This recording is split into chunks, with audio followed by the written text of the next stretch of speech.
सर्वत्रोऽपि चन्द्रः सर्वत्र वन्दते कर्पूरगौरं करुणावतारं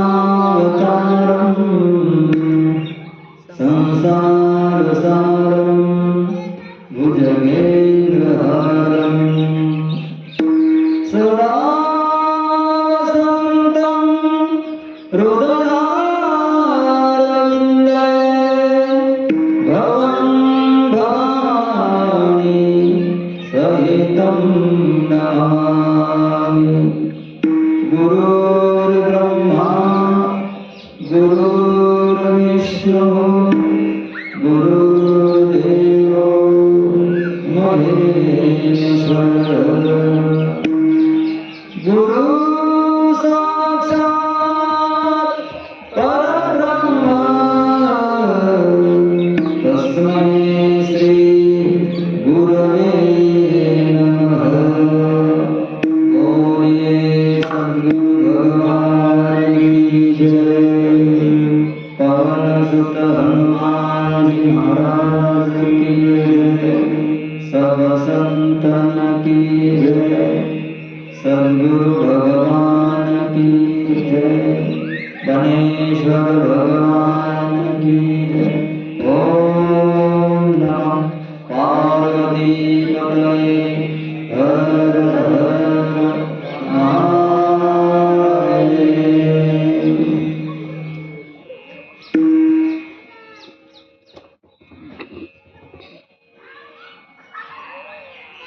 जगद्गुरु तुकाराम महाराजांचे 375 वर्ष होऊन अवतार हो, त्या निमित्ताने गणेश्वर भगवंताच्या दरबारामध्ये गणेश्वर सेवा मंडळाच्या द्वारे आयोजित अखंड हरिनाम सप्ताह, त्यामध्ये सर्व कार्यक्रम असताना जगद्गुरु तुकाराम महाराजांचे चरित्र, त्यामध्ये जगद्गुरु तुकाराम महाराजांची वाटचाल आर्थिक दृष्टीने उच्च कोटीची होती। जगद्गुरु तुकाराम महाराज उद्धवाचे अवतार आहे, तेच नामदेव महाराजांचे अवतार आहे, तेच अंगदही आहे आणि तेच आहे जगद्गुरु तुकाराम महाराज। आपलं भाग्य आहे की त्यांची अभंगवाणी आपल्याला ऐकायला मिळते, पाहायला मिळते आणि त्याच्यामध्ये गाथा जो आहे त्याचं पारायणही चालू आहे। उल्लेख करावासे वाटते, गाथा हा शब्द मराठी आहे का संस्कृत आहे? मराठी पण आहे आणि संस्कृत पण आहे। गाथा हा शब्द मी पहिलं एकदा सांगितलं होतं की हा शब्द पुल्लिंगी आहे का स्त्रीलिंगी आहे? तुकाराम महाराजांचा गाथा, तुकाराम महाराजांची गाथा, चाकाची असा प्रश्न केला होता वेळा, उत्तरही दिलं होतं।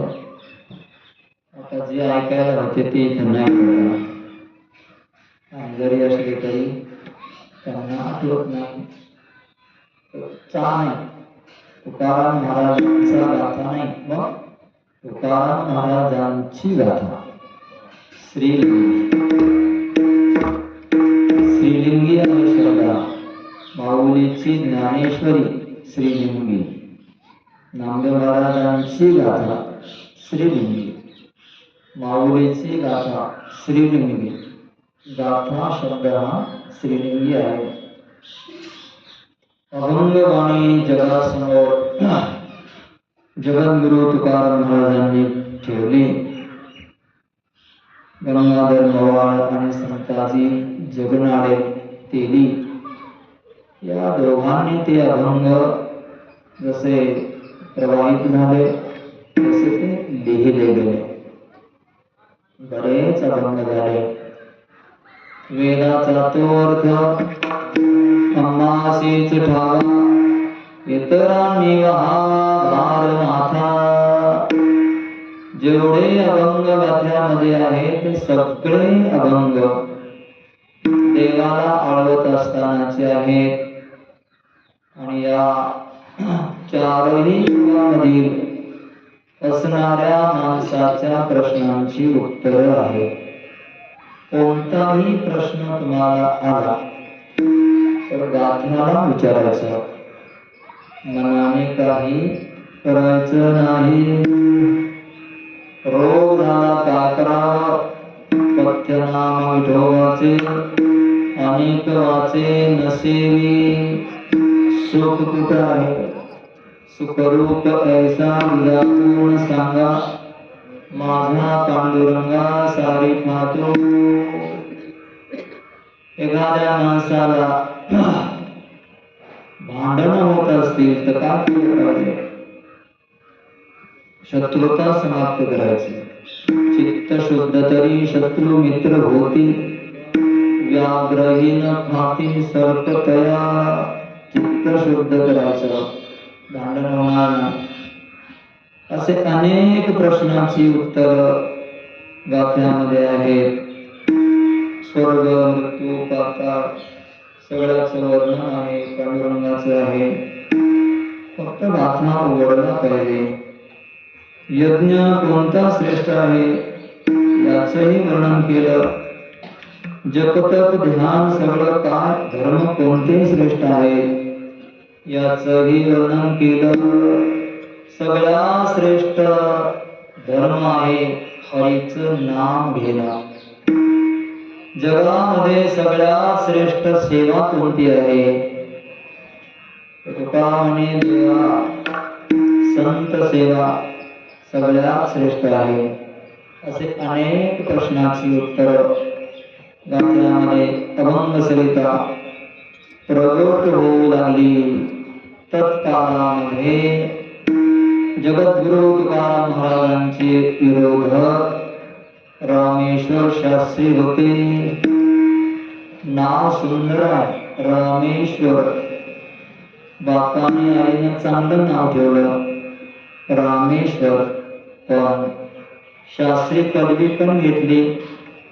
4 वेद कंठस्थ होते महाराज त्यांचे, सामान्य नव्हते. आपल्याला वेद माहित नाही, आपण वेदही पाहिला नाही, वेदापर्यंत आपण पोहोचत पण नाही. वेद कसा असतो हे आपल्या कानावर सुद्धा येत नाही. तर वेद असा असतो. त्या वेदाचा नमुना भद्रं कर्णेभिः शृणुयाम देवा, भद्रं पश्येमाक्षभिर्यजत्राः, स्थिरैरङ्गैस्तुष्टुवागुंसस्तनूभिर्यसेमहि, देवहितं जदायुः शतमिं शरदो अन्ति देवा. यत्र न शक्राजरसन्तनूनं पुत्रासो यत्र पितरो भवन्ति मां, मध्यारीरिकथा युगन्तोः. असे हे वेदाचे मंत्र असतात.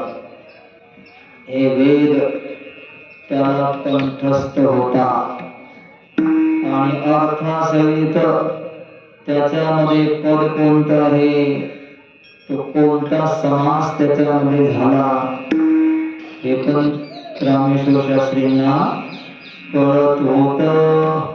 सगळं मनोहर या शब्दाचा काय अर्थ होतो बरोबर व्याकरणाने सांगायचे. राम ईश्वर याचा अर्थ काय? रामस्य ईश्वर, रामेश्वर, बनेश्वर, बनस्य ईश्वर, बनेश्वर, बनाचा ईश्वर, वनाचा ईश्वर. किंवा दुसरा अर्थ करायचा बनेव ईश्वर, बनेश्वर, बनाच ईश्वर, त्याला बनेश्वर म्हणायचं.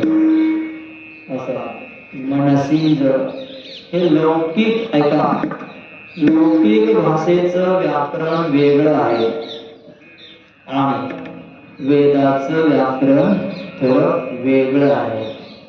आपल्याला लौकिक भाषेचं व्याकरण सुद्धा बरोबर माहित नाही. व्याकरणाने भाषा शुद्ध होते.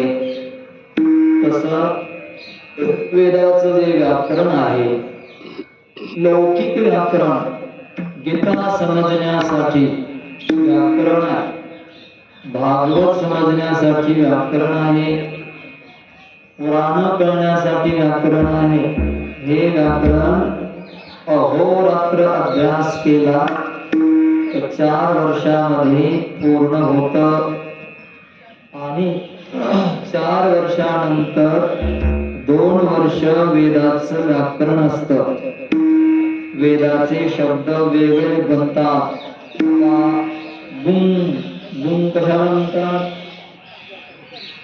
गुण शब्द शून्याला म्हणतात. पण तो कधी यायचा? जसं रामम, रामम म्हणणार, वेदामध्ये जरा राम गुण असं म्हणणार. हरि ओम अभ्यासीदंतरिक्षं शीर्ष्ण गुण म्हणलं का? भिक्षगुं शीर्ष्णोद्यो समवर्तत अदां भूमिर्दिशः श्रोत्राल्वास्य प्राणस्य मुखादनिर्जायत. हे वेदाचे मंत्र, त्याचं व्याकरण वेगळं आहे. हे रामेश्वर शास्त्रींना सगळं येत होतं, म्हणून जरा बलवान होता. त्याच्यामध्ये बौद्धिक शक्ती होती, ताकद होती. 16 आधी तो करायचा. त्याला हे तुकाराम महाराजांचं हे कीर्ती हे सगळं सहन होईना. विद्वान आला जर अहंकार असला तर बाकीच्या साधूचं त्याला सहन होत नाही. हा मोठा रोग आहे. कधी जाईल केव्हा जाईल ते कळत नाही. फार मोठा रोग आहे. परमार्थ क्षेत्रामध्ये येणाराने 3 गोष्टीचा त्याग करायचा. निंदा किसी की मत कर यारो, निंदा नहीं करना किसी की, ईर्ष्या नहीं करना, और एक है द्वेष नहीं करना. 3 याच्यामध्ये आपण गुंतलेले आहोत. म्हणावं लागेल, किती सांगू तरी नाही करती. भटकीचे पुढे सिंदळीचे रडतील. हे जर आपल्याला त्याग करता येत नसेल, आपला परमार्थ सुरू नाही झाला, आपली बडबड देवापर्यंत पोहोचतच नाही. आपण अलीकडं वासरामध्ये लंगडी गा शाणी तसं झालंय. व्याकरण वेदाचं त्याला कंठस्थ होतं. 4 वेद कंठस्थ होते रामेश्वर शास्त्रींना. वंदनीय पूजनीय असा तो ब्राह्मण होता. वाघोली मध्ये राहायचा. त्याचं मंत्र तंत्र सगळं त्याला माहित होतं. आणि जगद्गुरु तुकाराम महाराजांची कीर्ती वाढत चालली. अमुक झालं तमुक झालं, त्या कानावर शब्द येऊ लागले. वाऱ्यादी माप झाले सज्जनाचे. वारं जसं सैराट धावतं तसे सज्जनाची कीर्ती सैराट असे पसरत असते. 4 दिशेला गेली. रामेश्वर शास्त्रींना सहन झालं नाही. कोण आहे तो? गोवा. तो काही वेदाचे अभंग, वेदाचा अर्थ मराठी भाषेमध्ये बोलतो. त्याला बोलावलं पाहिजे. वाघोलीला महाराजांना बोलावलं. महाराज सरळ, सज्जनाचं चित्त म्हणजे सरळ असतं. गेले महाराज. महाराजांना त्याने कीर्तन करायला लावलं. बघू काय बोलतात ते. तुकाराम महाराजांनी कीर्तन केलं. कीर्तनामध्ये वेदाचा अर्थ प्रसारित होऊ लागला. ब्रह्मवाणी, रसाळवाणी, आणि कीर्तन झाल्यावर म्हणले, महाराज तुम्ही हे जे बोलत आहात मराठीमध्ये वेदाचा अर्थ सांगता, ब्राह्मण क्षत्रिय वैश्य आणि शूद्र सगळ्यांसाठी तुम्ही ज्ञान सांगता, सगळ्यांना म्हणता की रामकृष्ण हरी म्हणा, रामकृष्ण हरी म्हणा, तुमचा उद्धार होईल.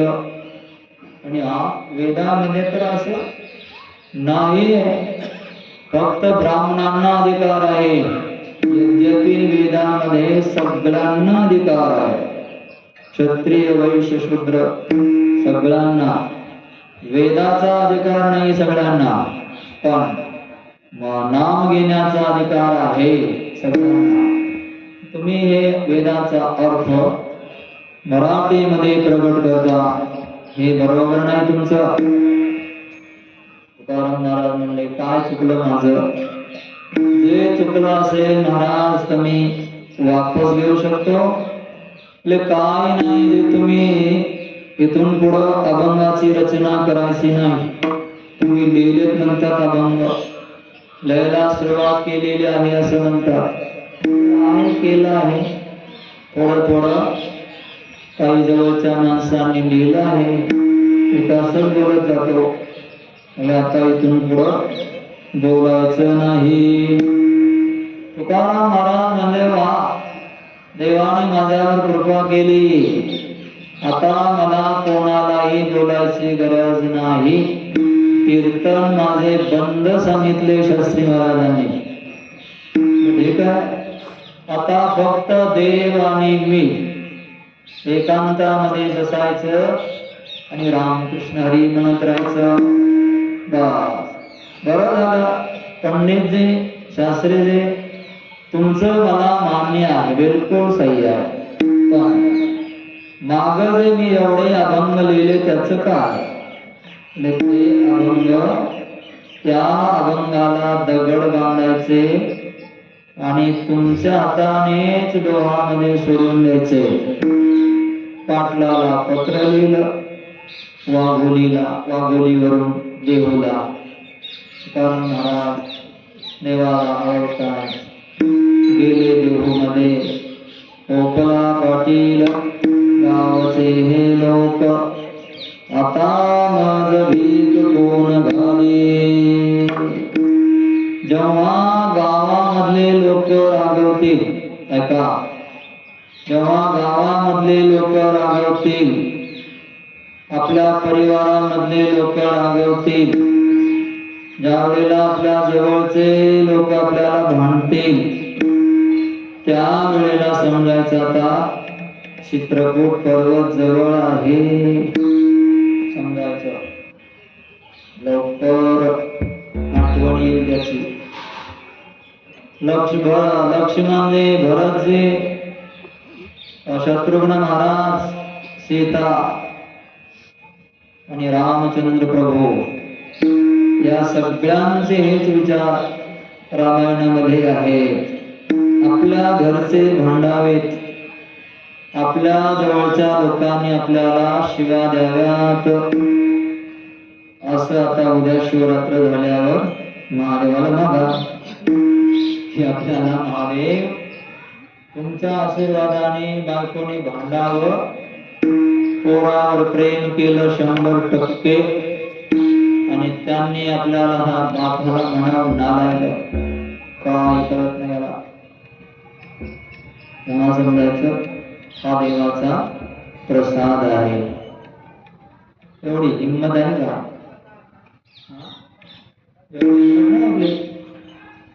जर असं झालं यदा कदाचित तर म्हणायचं, बरे झाले देवा, निघाले दिवाळे, बर्या दुष्काळे पिढा केली.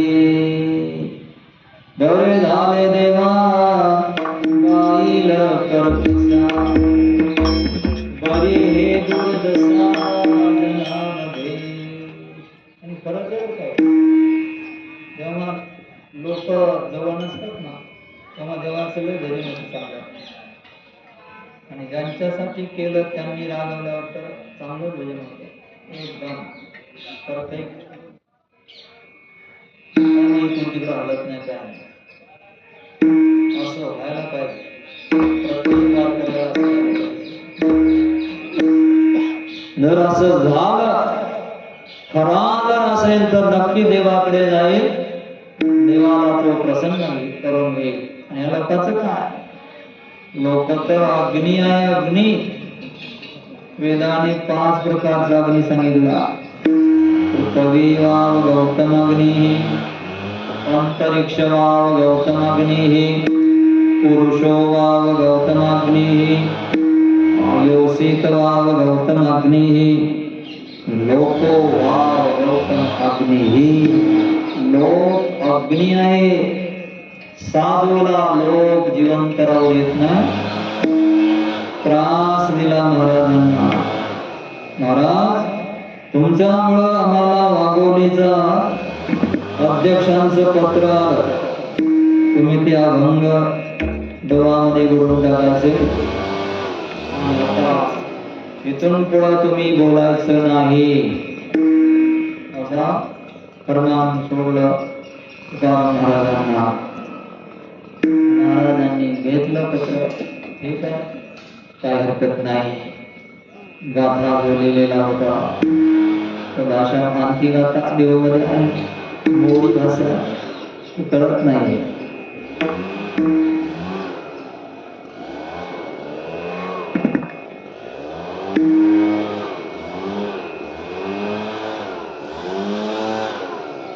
अर्थ आम्हाला कळू लागला.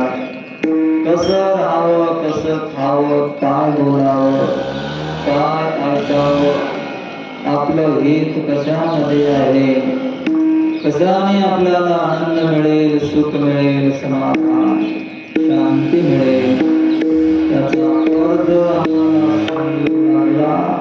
आणि हे सगळे अभंग लिहिलेले आता बुडवण्यासाठी आदेश आला. अरे चांगलं नाही झालं. लोक रडू लागले. सज्जन माणसं वाईट वाटलं. जिजाबाईला तर असा राग आला. माझा जिजाबाई म्हणते, माझा नवरा देवासाठी वेडा झाला. एवढी अभंगाची सुंदर रचना केली. लिहिलेल्या अभंगावर जिजाबाईचं फार प्रेम होतं. ते दाखा देत नव्हती. ती म्हणली, नाही मी देणार. कष्ट केलं, माझ्या नवऱ्याने संसार नाही पाहिला. लेकरं बाळ अंगणामध्ये उघड्यावर आले. एवढे मोठे अभंग लिहिले, मी नाही जाऊ देणार. तुकाराम महाराजांनी समजून सांगितलं. ब्राह्मणाचा आदेश आहे. ब्राह्मण देवरूप असतात. ब्राह्मण ही देवाचं अंग आहे. गाय देवाचं अंग आहे. वेद देवाचं अंग आहे. साधू देवाचं अंग आहे. अतिथी देवाचं अंग, माता पिता देवाचे अंग आहे. तू आग्रह करू नको. वासुदेव, पांडुरंगाची, विठ्ठलाची अशीच इच्छा असेल. असं समजतो ना, विठ्ठलाची अशीच इच्छा असावी. त्या इच्छेमध्ये आपली इच्छा. त्याच्या व्यतिरिक्त आपण काय करू शकतो, असे भक्ताची निश्चित श्रद्धा असते, विश्वास असतो. देवा जे करशील ना ते माझ्या हिताचं असेल.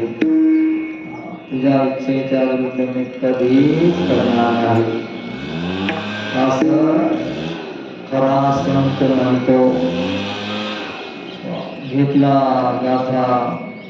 जिजाबाई रडू लागली, ओरडू लागली. काळ्या विट्याने माझा संसारही ठेवला नाही आणि माझ्या मार्गाचा परमार्थही ठेवला नाही. सगळं संपलं आता आमचं जीवन. तुकाराम महाराजांनी गाथा उचलला. हाहाकार झाला. देहू गावामध्ये दुर्जन म्हणू लागले. असंच होत असतं. दंभी लोक त्या वेळेला पण होते. देहू गावामध्ये होते, विरोधक होते, पण थोडे होते, जास्त नव्हते, पण होतेच. ते बीज असतच कुठं बी. गीत जात नाही, चांगलं आवडतच नाही. विरोध करणाऱ्यांना बरं वाटलं, पण सज्जनाला फार दुःख वाटलं. सगळे गावकरी मंडळी निघाली. तुकाराम महाराज शांती ब्रह्म तेज कुंद चेहरा, डोक्यावर अभंग घेतलेले आहे. विठ्ठल विठ्ठल विठ्ठल. इंद्राणीच्या डोहापाशी गेले, दगड बांधले त्या पोथीला, पाण्यामध्ये इंद्राणीने सोडून दिले. संपलं माझं जीवन. तुकाराम महाराज त्याच वेळेवर बसले, तिथेच बसले. पांडुरंग पांडुरंग पांडुरंग अहोरात्र तिथे राम. विठ्ठल विठ्ठल पांडुरंग विठ्ठल पांडुरंग. श्वासोश्वास अन्न पाण्याचा त्याग केला. कुठला आता माझं जीवन काय राहिलं माझ्या जीवनामध्ये? तुझी इच्छा केलं सगळं. कथा सांगते, 13 दिवस तुकाराम महाराज त्या शिळेवर बसले आणि त्याच शिळेवर जिथं शिळा मंदिर आहे त्या परिसरामध्येच आम्हाला राहायला मिळालं. 1 महिनाभर विद्यार्थी अवस्थेत तिथं बाळ किल्ल्याचे 100 अभंग पाठ केले एका महिन्यात. फारच गोड असा परिसर होता. मस्त इंद्राणीच्या डोळ्यात पोवायचं, अभंग पाठ करायचं. आता तिथंच महाराज बसले असताना शिळेचं मंदिर आहे. साधू जिथे बसला त्या दगडाचं मंदिर झालं. दगडाचं मंदिर केलं. 13 दिवस संपले. पांडुरंगा आता तोच रक्षा करशील रे. असा अहोरात्र टाळो फोडला. पांडुरंगाला दया आली. पांडुरंगाने 13 दिवस पाण्यामधले ते कागद वह्या अभंग सांभाळ आले. वरील पांडुरंग अभंग अतिशय सुंदर अभंग वर आले. जगद्गुरु तुकाराम महाराजांना आनंद झाला. चैतन्य परब्रह्म असणारा पांडुरंग परमात्मा त्यांनी दर्शन दिलं. या घ्या महाराज वया हाता अनुभवल्या. मग लोकांची भीड विरोधक होते तेही आले. सगळे लोक आता मानू लागले. त्या अभंगाची रचना झाली. रामेश्वर शास्त्रीच्या अंगाचा दाह होऊ लागला. त्या अंगरशाच्या स्नान केलं. मग आता ही कीर्ती वाढली. हळूहळू हळूहळू तुकाराम महाराज अभंग संहिता तेवढी गायलेलीच होती. पुन्हा बोलायचे. काही अभंग मिळाले, काही अभंग मिळाले नाही. ते आहे देहूला मंदिर. आता गात्याचं मंदिर बांधलेलं आहे अभंगाचं. तिथे जा, दर्शन घ्या. पण आपल्या घरामध्ये गाथा घ्या, गाथा ठेवा. जगद्गुरु तुकाराम महाराजांचे अभंग सुंदर आहे. मराठी भाषेमध्ये आहे. लेकरांना वाचायला सांगा, तुम्ही पण वाचा. सुंदर असे शब्द ब्रह्म आहेत ते. हळूहळू हळू तुकाराम महाराजांची कीर्ती वाढली. पाण्यामध्ये 13 दिवस पांडुरंगाने वह्या रक्षिल्या. जडे दगडा सहित वया तारे रसाला. सेवण बोलले रामेश्वर शास्त्रीला. धन्य तुकोबा समर्थ जेने केला पुरुषार्थ. मने रामेश्वर भक्त द्विजा तुका विष्णू नाही तुझा. त्यांनीच अर्थ लिहिलेला. तुकेता तुलने ब्रह्म तुका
आरती गायली राहावी, माझे फोटो लागले पाहिजे, माझं सगळं झालं पाहिजे, मला मोठं मानलं पाहिजे लोकांनी.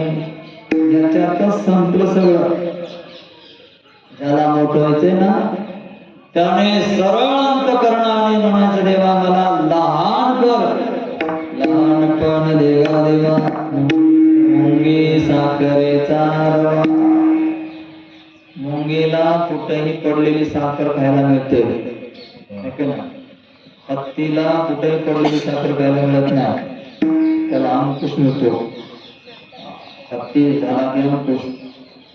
मुंगीला कुठेही साखर टाका येतं, सगळे 10-12 मुंग्या तिथे येतील. आणि एकीला नाही ओढता आला साखरेचा 4-5 जणी ओढतात. किती मुंग्याचे ज्ञान येते. मोठा झुरळ एवढा असतो, एक किलो एवढा असतो, मारतात पण मुंग्या. एकी तशी जायला पाहिजे. एकी कशी असते त्यांची. अंगठ्या एवढं किडू जरी असलं, कुठं न्यायचं कसं न्यायचं त्यांना ती भाषा कशी कळते काय म्हणजे बरोबर ते त्यांच्या घरी घेऊन जातात. ते शिकावं माणसाने. एकी कशी असते एकी. त्या म्हणत नाही की नाही इकडं घेऊन जायचं, म्हणत नाही इकडं घेऊन जायचं. सगळ्याचा एक विचार होतो, कधी बैठक होते काय माहिती होत नाही, आणि लगेच निर्णय फटकीन ताबडतोब. वेळ लावत नाही. त्या निर्णय झाला आणि केंद्र ठरलं, त्या दिशेने घेऊन चाललेला त्या. लहानपण मला वाटतं लहान जर झालं ना लवकर देवाची प्राप्ती होते, लवकर. आणि मोठं जर झालं ना हा प्रवास चालला. 184 चुके फेरा, गणित नाही रे दातारा, पडिलो आवर्ती भोवरा, कोळसा थोर माया जा. फार मोठा प्रवास आहे. आणि तो खूप मोठा कशाचे काय, कोणी मोठा नाही कोणी छोटा नाही. एका कवीने सुंदर आपलं देह जेवढा मजबूत आहे आणि जेवढी श्रद्धा आपली मोठी आहे, जेवढा विश्वास आपला मोठा तेवढे आपण मोठे आहेत. आपण देवाकडे पाहायचं, या किडे जंतूकडे माणसाकडे पाहायचं ना, देवाकडे पाहायचं. कोण येतं कशाचं कोण मोठं का. आपल्यासारखे बरेच करोड गेले, अब्जामध्ये गेले, नाम नाही ना निशाण नाही त्यांचा, काहीच नाही. आपल्या आजोबाचं नाव नाही माहित आपल्याला काय. तुमच्या आजोबाचं नाव सांगा. बापाचं फक्त माहित असेल, बापाचं लिहावं लागतं म्हणून, त्याच्या पुढचं माहित नाही. तेरे लाखों आए, लाखों इस माटी ने खाए, तेरे से लाखों आए, लाखों इस माटी ने खाए,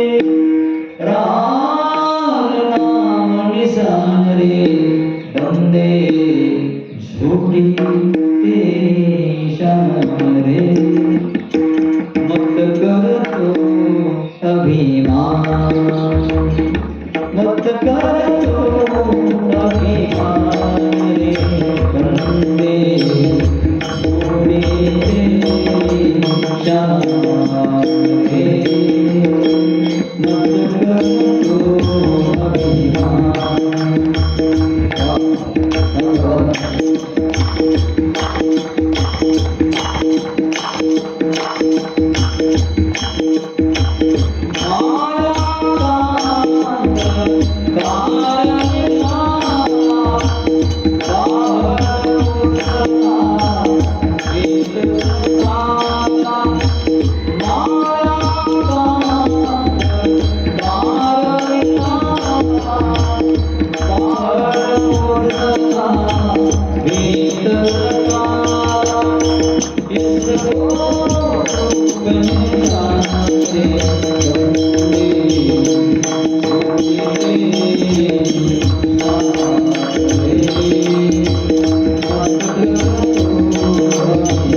मला मजा येते, आनंद येतो. मजा हे फक्त तुम्हीच लावलं, ते येत नाही लावलंय लवकर. त्यांच्यासाठी काय मस्त एक एक गोड गोड गीत आहे त्याचे, आणि ते पाहिलं ना की समजदार खरंच आहे, किती चांगले आहे. तेरे पास है हीरे मोती, वाह, हमारे पास तो हीरे मोती, सबके पास कभी कहता है तेरे पास है हीरे मोती, मेरे मन मंदिर में ज्योति, हरि नाम जपले हरि का नाम रे बंदे, उठी तेरी शान रे, मत कर तू अभिमान. आता कुंभमेळ्यामध्ये होतो, तुम्ही गेल्यानंतर मागे साधू संत बोलवतो, व्यासपीठ धरून, आणि बालविभागाने मला सांगितलं तुम्ही या व्यासपीठ खाली वर, आणि हळूच विचारलं तुम्ही त्या सूत्रसंचालकाने, तुम्ही बोलणार का आशीर्वाद कर. मी बोललो 7 दिवस राहून होता, आता काही बोलायचं नाही, संत म्हणताना द्या त्यांचा ऐका आपण.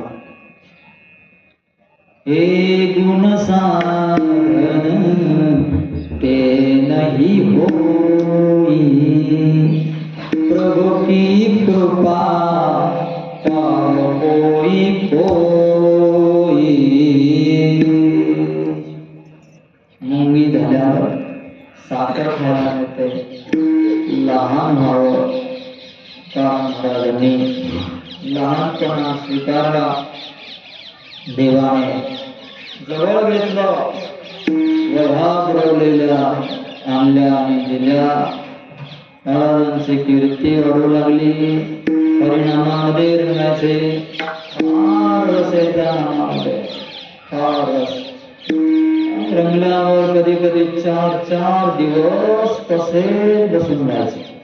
जिजाबाई भाकरी आणायची, खाऊ घालायची, परत जायचं. त्याने भाकर खा द्यायची, आदराने दर्शन घ्यायची, काळ्या विचारा मात्र घालायची. तो तिचा वैरीच होता, वेगळं धरलं होतं. असं अनुष्ठान मांडलं जगद्गुरु तुकाराम महाराजांनी. ऐका, ते काव्य चरित्र आमचे बाप तुकाराम महाराजांसारखे फार महान होते आहेत. आम्ही थोडं तरी त्यांच्याकडे पाहून नाही सगळं चालावं, थोडं तरी. झोप येऊ लागली, झोप येते म्हणून तुकाराम महाराजांनी त्या गोकासुराच्या झाडात, तिथं झाडाला शेंडी बांधली, आपल्या शेंडीला दोरी बांधली आणि फांदीला दोरी. झोप येते, झोप येते म्हणून भजन होत नाही, झोप आली झोप आली की झोपता बसायचं, जागे व्हायचे. 4 दिवस असं केलं. त्यांना पण झोप येत होती, आपल्यालाही झोप येते. आपण झोप आली किंवा द्या ठेवणार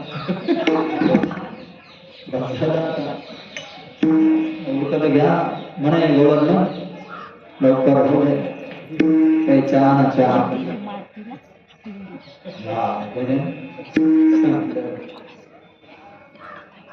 झटके बसायचे जागे व्हायचे विठ्ठल विठ्ठल म्हणायचे. एकदा जिजाबाई आवली आंघोळीला गेली.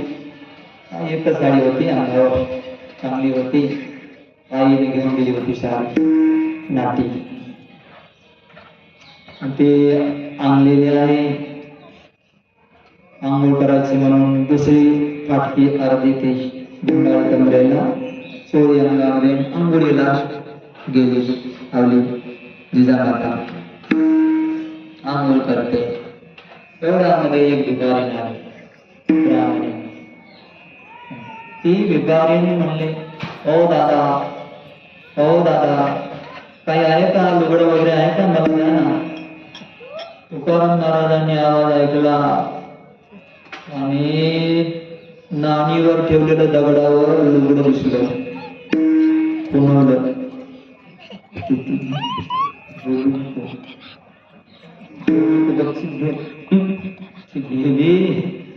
गपचिप ते लुगडं उचललं. गेली पळून भिकारी. महाराजांना माहित होतं आता आंघोळ झाली आणि जर का लुगडं मिळालं नाही तर माझं खाली झाल्याशिवाय मग विना उचलण्याचं कळा घेतल्या. विठ्ठल विठ्ठल गेले बाहेर. घरी जिजाबाई आंघोळ झाली. लुगडं पाहते तर लुगडं नाही. आता गुंडाळायचं काय करायचं. एवढा मध्ये परीक्षा अशी असते. गावातले काही लोक कोणाचं तरी लग्न होतं. लग्नाला निघाले होते. जिजाबाईकडे आले. दारावर आले म्हणले जिजाबाई लग्नाला यायचं नाही का. बोलत बोलत घरामध्ये शिरले. आता शेजाऱ्यांचं कसं असतं आवाज बाहेरून दिला कुठं गेली ग चल ना लग्नाला. असं करत करत 4-5 माणसं आले पाया आल्या. नाणीमध्ये होते. आवाज दिला नाणीमध्ये आटकलं होतं. बसले सगळे. यायचं नाही का लग्नाला. जिजाबाईला वाईट वाटलं कशी जाऊ लागली. एवढी मोठी परीक्षा कशी जाऊ. आता कोणाला सांगू माझ्या अंगावर काही नाही. मी अर्ध वस्त्राने कशी तरी आंघोळ केली आणि माझं लुगडं इथं होतं. कुठं गेलं ध्यानामध्ये आणलं. मी आंघोळ करायला बसले. तांब्या डोक्यावर पाणी टाकलं. त्यावेळेला कोणीतरी भिकारीण आली.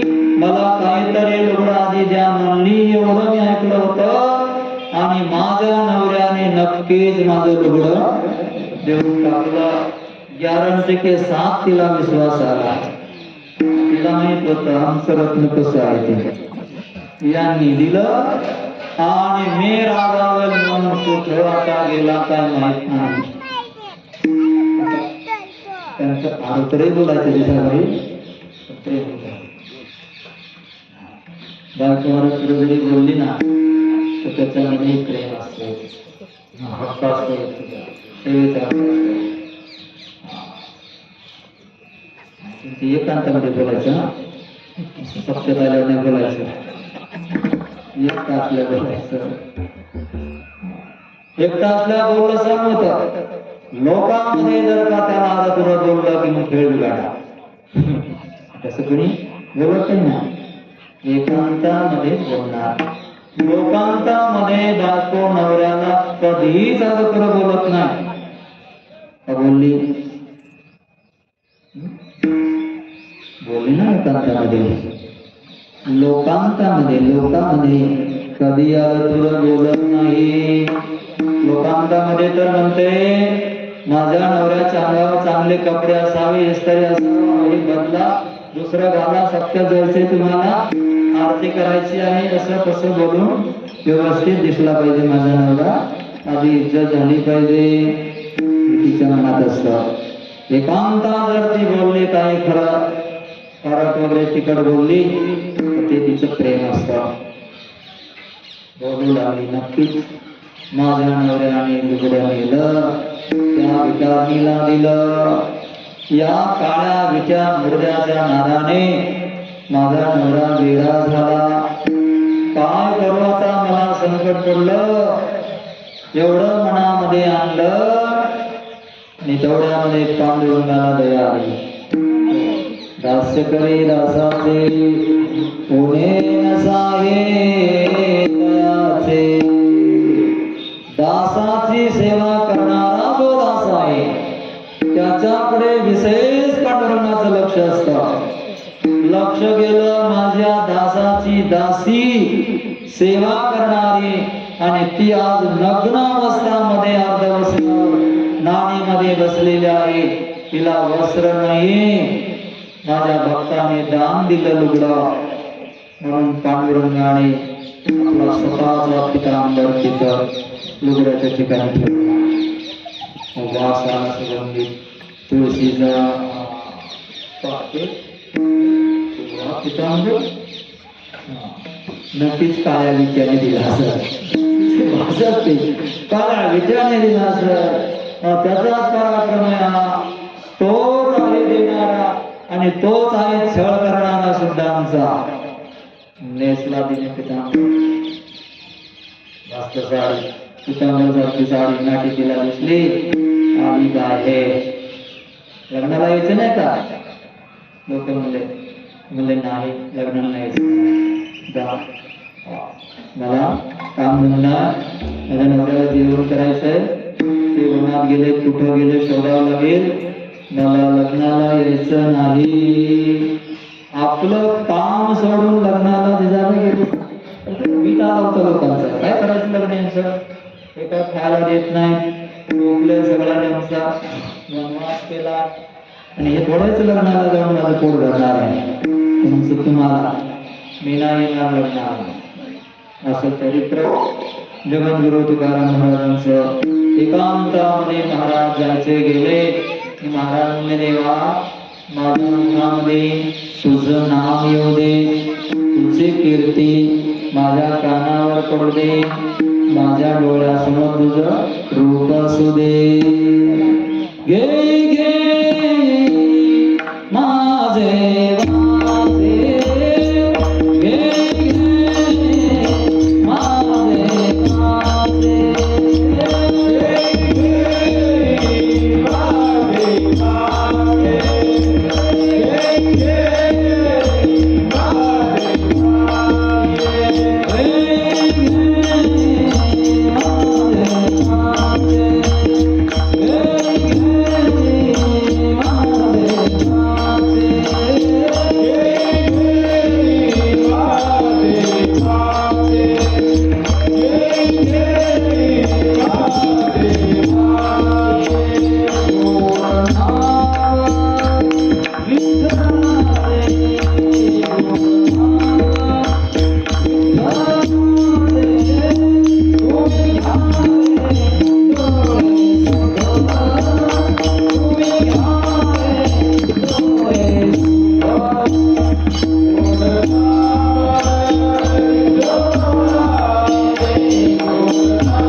सांगायचं, हे डोळ्यांनो तुम्ही विठ्ठलाचं रूप पहा, हे माझी वाणी विठ्ठलाचं नाम घे, म्हणा त्या विठ्ठलाच्या पायापाशी रममान हो. आपल्या इंद्रियांना सांगायचे. तुकाराम महाराजांची कीर्ती ऐकून लोह गावकर मंडळी 550 देऊ लागली. साधूचं दर्शन घ्यायचं आणि जर आपलं त्यांनी मानलं तर त्यांना लोहगावला घेऊन येऊया.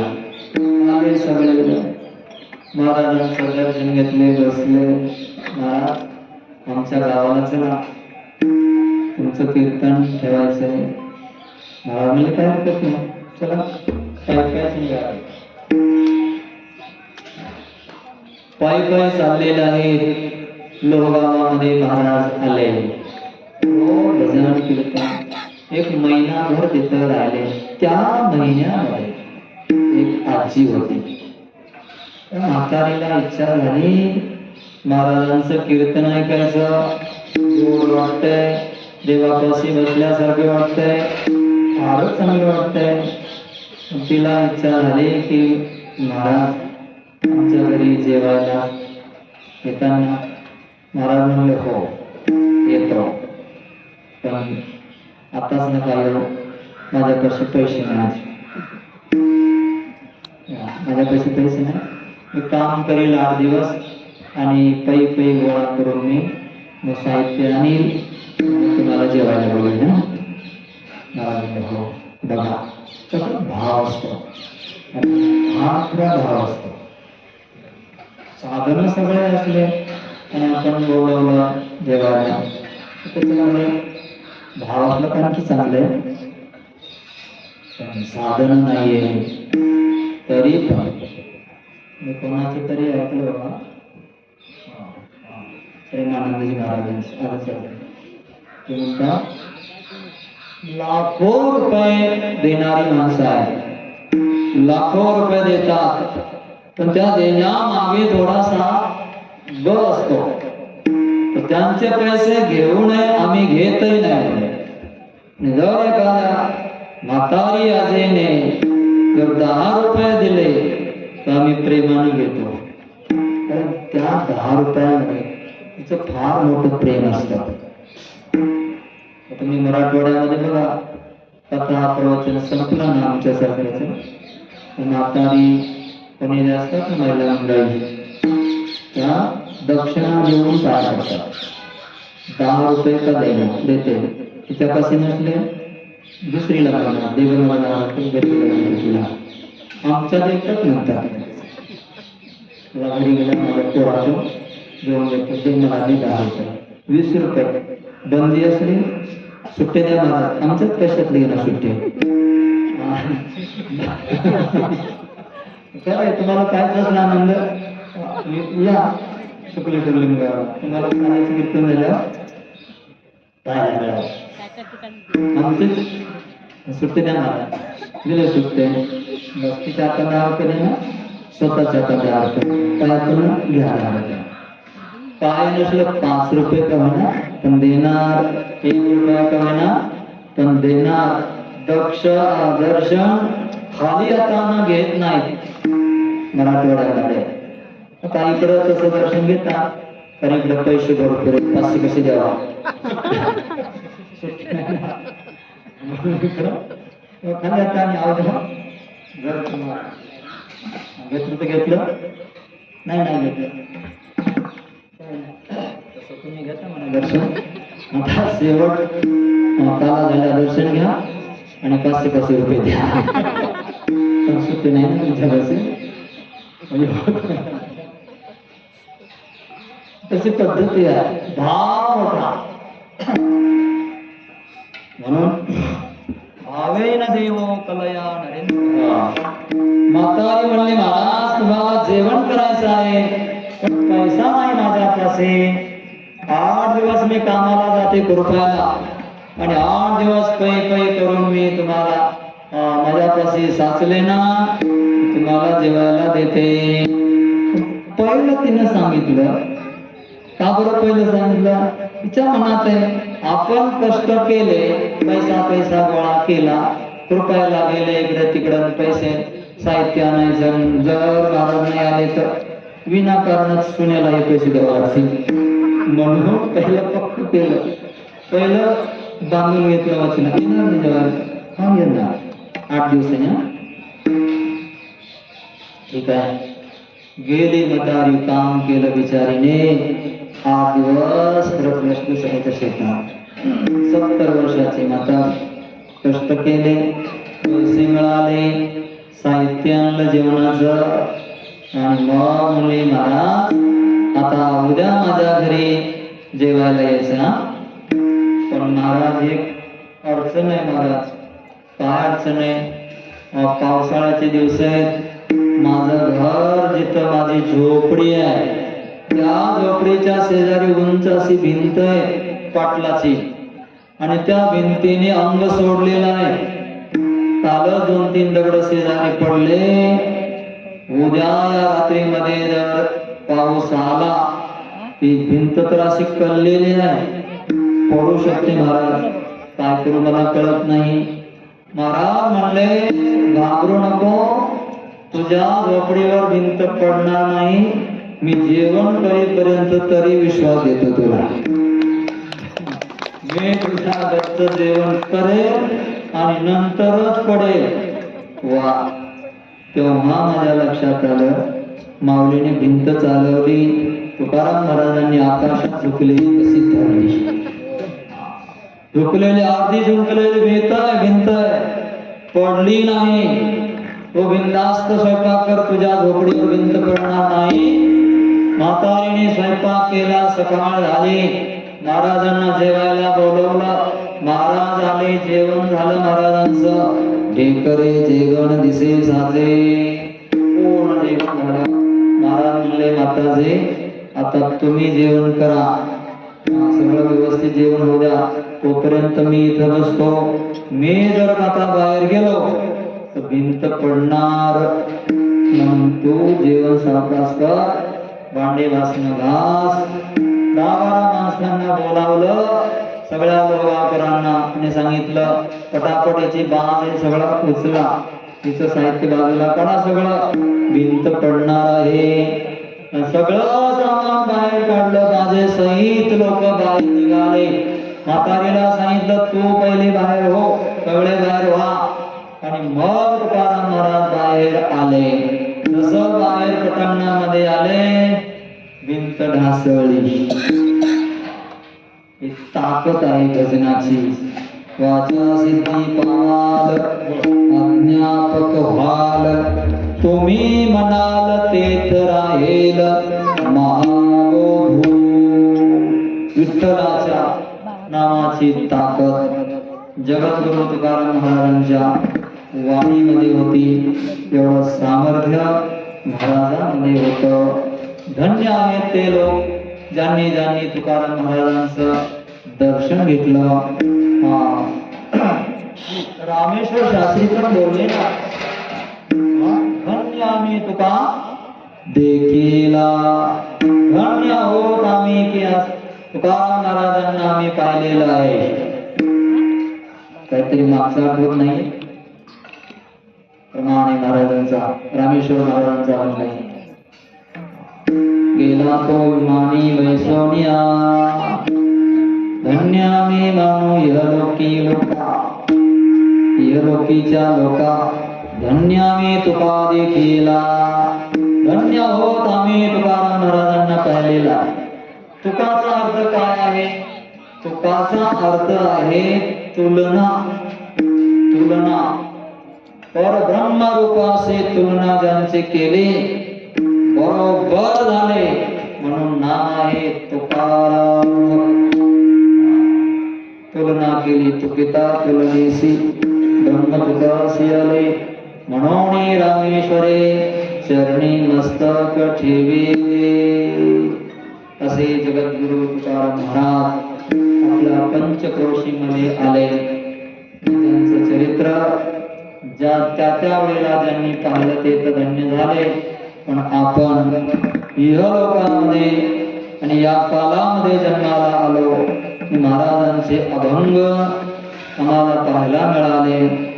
महाराजांचं चरित्र आम्हाला पाहायला मिळालं म्हणून म्हणावं लागेल इहलोकी आम्ही धन्य मानू आणि आम्ही पण धन्य आहोत याचे आम्हाला मिळाले.